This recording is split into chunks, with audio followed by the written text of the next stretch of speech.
And the India GDP numbers are out. We were expecting these numbers to come anytime soon.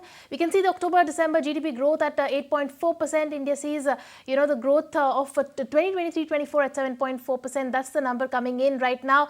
In fact, the October to December GDP, is out. These were the estimates. You can see it on the, we were expecting a 6.9% and the actual number has come in at 8.4%. A massive uptick is what we are seeing in the GDP numbers right now. Year on year also, quarter 3, 4.4% and quarter 3 of FY24 compared to, last year has been 8.4%. A major uptick coming in on the GDP numbers as expected. And, even for 2023 to 24, the GDP growth has come in at 7.6%, versus the 8.4% in quarter 3 of FY24. So those are the numbers that have come in right now. A major uptick that we are seeing in the GDP numbers, because we did pencil in, a 6.9% growth, a slowdown from the sharp 7.6% growth that we had logged in the preceding September quarter. But tell you what, we are joined by Govinda Rao, who's the Chief Economic Advisor of Brickwork Ratings, a former director, NIPFP, and Aditi Nair, who's the Chief Economist, ICRA. Radhika Rao, also the Senior Economist and Executive Director of DBS Bank, is also joining us today. All of you, welcome to ET Now. So good to have you on the show. The GDP numbers are out. Now, given that we were expecting a slowdown from the sharp 7.6% growth logged in the preceding September quarter, what is your first take on the numbers? Well, this is a very good news. One was expecting that sectors like agriculture will fare very poorly. And in fact, the last quarter, last year, third quarter growth in some of the sectors like trade, electricity, there was a base effect, which was, they grew very high. But the fact that, this third quarter has registered 8.4% is a very good news. And the annual growth rate also will have to be, revised upwards. That's something which is heartening. Right. Ladies, what is your first take on these numbers? Not expecting these numbers. In fact, those numbers look very good.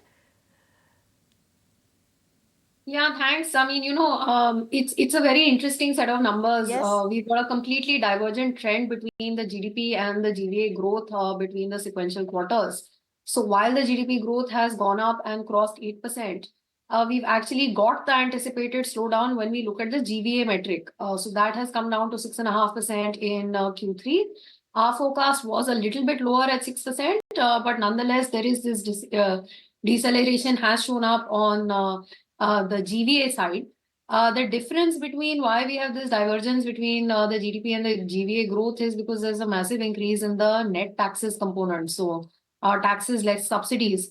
So this is quite an interesting quarter, I must say, where we're getting such a divergent view, whether we look at GDP versus the GVA data.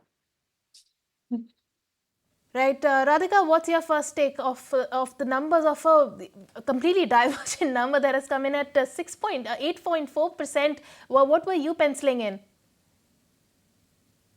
Hi, evening. Certainly, I think we were at about 6.8% for the real GDP and expecting the GVA to be about 6.5, 6.6. So I think our GVA number is, along what the print is, but the real GDP is certainly seeing a very, very strong upside surprise. In fact, we did a double take to see it was, in fact, 8% plus, which means for the 3 quarters of the fiscal year, we're actually averaging about 8%. A massive upside surprise to the RBI's forecast, our forecast, as well as certainly what the advanced estimates were suggesting. But you can see, when you talk about the real sectors, agriculture, for example, the data is just coming in. From what I gather, farm growth has actually slowed down much more than we had anticipated. Seems to be in a slight negative. I hope I'm seeing the right set of numbers. But you've got manufacturing growth that has actually picked up to about 11.5%. And services doing well as well. So I think the non-farm part of the economy seems to have done well. Farm output continues to lag the GVA part of the story. And I think that's why you have seen a bit of a slowdown on the GVA headline number. I would also be looking at backward revisions. We need to remember a bunch of 3 annual numbers in the past 3 years, plus a second advanced estimate for fiscal 24. All of that is going to be presented. So the base storyline could certainly change and feed into the 8.5 or 8.4% that we are seeing at this point. You rightly mentioned that the non-farm sector has done well, but we were expecting that the consumption growth is likely to lag, and then the rural consumption hasn't really picked up. When can we expect a revival in consumption? Well, I think rural consumption is not likely to pick up, at least in this financial year. Much of it will depend upon what happens to the monsoon next year, because the rural incomes are pretty low. And if the agricultural growth has been negative, obviously, and you can't expect a rural consumption to pick up that fast. And then obviously there, sort of the expenditures on Narega and things like that will continue during the period. But I think much of it will depend upon what happens to the next year's monsoon. But nevertheless, it's quite an interesting set of numbers because manufacturing, obviously, one expected it to pick up because last year's third quarter numbers were very low. There was a base effect. And sort of in that sense, manufacturing sector growth was expected. And, PMIs were also showing quite high performance. But much of the thing will have to be dragged, sort of pushed up by the urban consumption rather than rural consumption this year. Right. So that's the take coming in on urban and rural consumption. But let's look at the macro picture now. In the current economic scenario, the RBI has kept an actively deflationary monetary policy stance, aimed at supporting economic growth. The MPC has left the benchmark repo rate steady at 6.5% for the 6th consecutive meeting. Now, how is this likely to aid the growth further? Because we're already seeing a crazy upside surprise coming in on the GDP numbers. How is that likely to aid the growth if no rate cuts come in anytime soon? First of all, we're going to have to do quite a deep dive into these numbers, because this kind of a divergence, as we've been talking about, between GDP and GVA is very surprising. And it's not something which is likely to sustain going ahead. So my guess is, of course, we'll have to work through the numbers, but my guess is that we're probably going to end up being much closer to normal in terms of the GDP-GVA gap in Q4. So this quarter should not be extrapolated. We should look at the 9-month numbers as the CSO has released them today, and look at a kind of normalized gap between the GDP and GVA for Q4 to look at what the full year numbers might look like. So, again, sense I have is that subsidy booking was lower than last year in Q3. And because we have cash accounting, we can end up with these kind of aberrations. And again, this is something that normalizes when we look at the full year numbers. For the MPC, they'll have to choose now which metric they want to look at. Do we want to look at the GVA and the trend that is expected to show after Q3? Or do they want to look at the consolidated 9-month numbers for the GDP and the projection that they have for next year going ahead?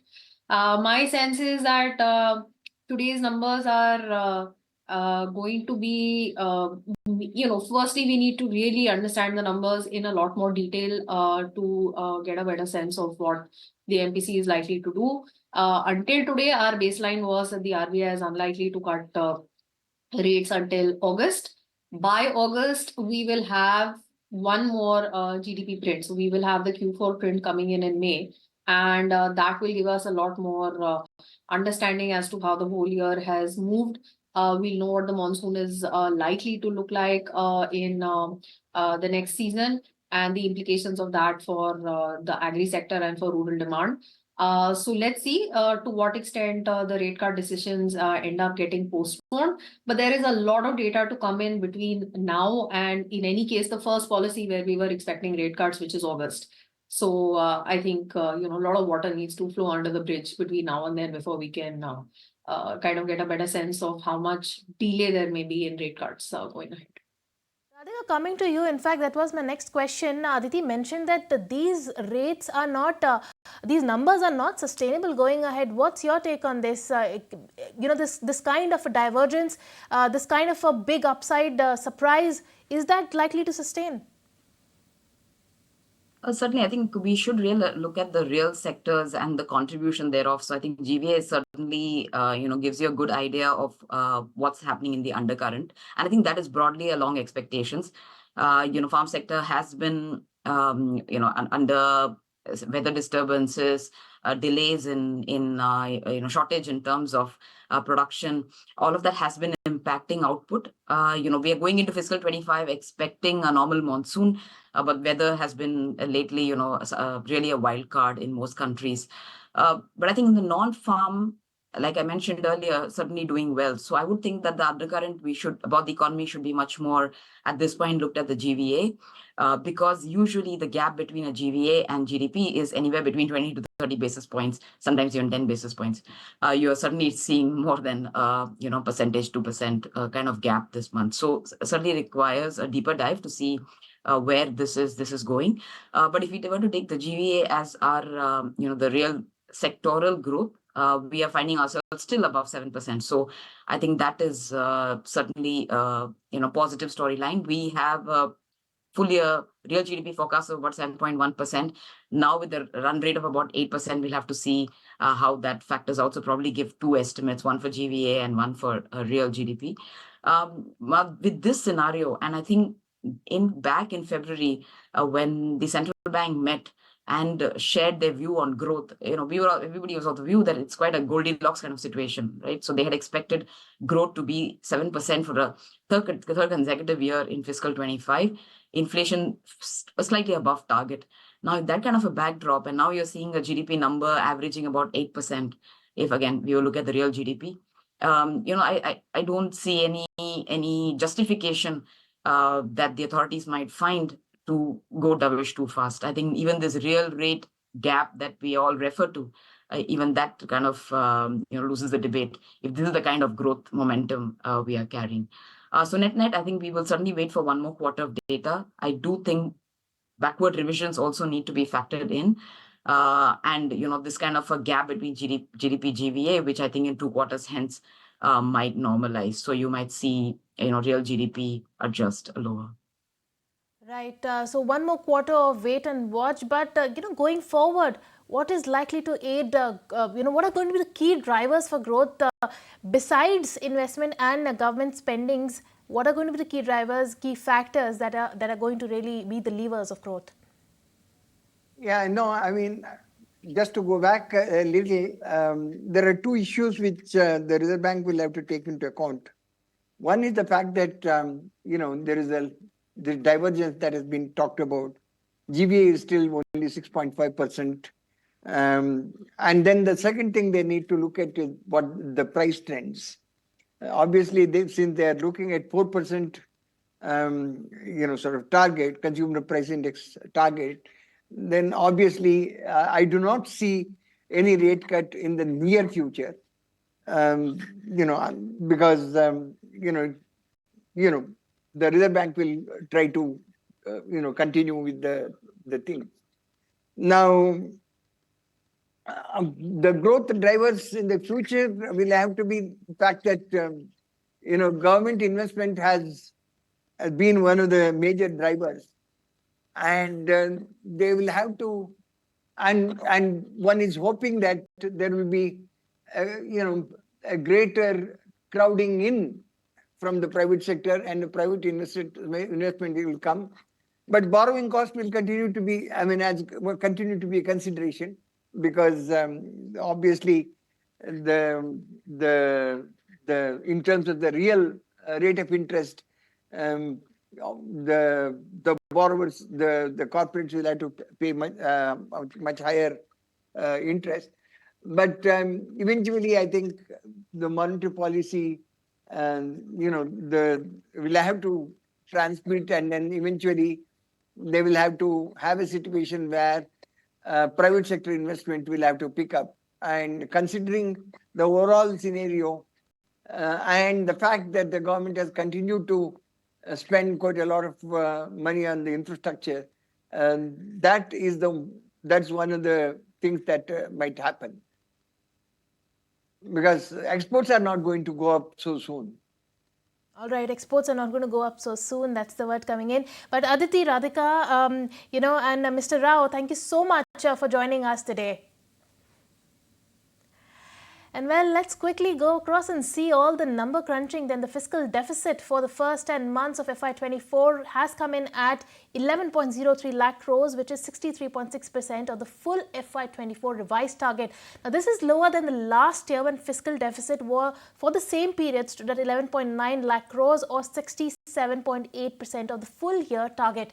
Now, the revenue gap from for April to January lowered to 4.15 lakh crores from 6.78 lakh crores in the year. In a period a year ago. Now, meanwhile, the tax revenues have risen to 27.06 lakh crores in the same period. So, net, that's the number coming in. A big upside surprise on the GDP front. Also can see the divergence between the GDP numbers and the GAV numbers, and one more quarter of wait is what the experts are saying. That will probably clarify, give more clarity on what the actual numbers and what the growth going ahead would look like. But with that note, it's time for us to slip into a short break. You don't go anywhere. We'll be right back.